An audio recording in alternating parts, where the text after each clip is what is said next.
Quelles vont être les personnes, donc vos clients, les plus touchés pendant les périodes de canicule? La moyenne d'âge de notre clientèle est quand même assez élevée et de toute façon, les personnes les plus vulnérables, d'une manière générale, vont être les bébés, mais on a très peu de bébés, nous, en tant qu'infirmière libérale, donc on suit très très peu d'enfants, mais surtout donc les personnes âgées et les personnes handicapées en situation de dépendance.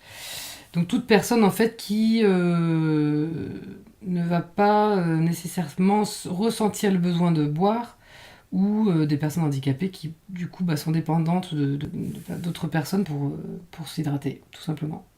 Voilà, donc il y a tous ces aspects-là, donc de la personne âgée, dépendante et de la personne handicapée, mais aussi des personnes en situation de, de maladies chroniques qui vont peut-être être plus vulnérables à l'exposition à la chaleur.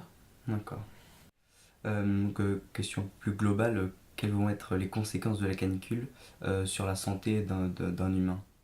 Alors, quelqu'un en bonne santé, ça va être de toute façon la transpiration voilà, qui va être physiologique pour justement évacuer, refroidir le corps et puis éviter une surchauffe. Mais donc chez des personnes qui sont justement en situation de dépendance, ça va entraîner le risque de déshydratation sévère et ça va être aussi au niveau cognitif, donc plus des problèmes de somnolence, des problèmes de confusion mentale avec des personnes qui peuvent être agitées. Ah, et puis après, c'est vrai que les risques, ça va être dans un cas, dans des situations très, très critiques, on peut avoir un état de choc avec un risque de convulsion, un risque de coma qui peut entraîner la mort. Donc on peut mourir des conséquences de la canicule.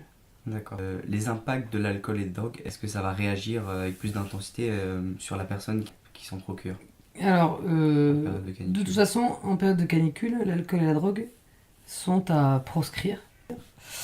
Mais en cas de canicule, en fait, l'alcool et la drogue entraînent une déshydratation majeure.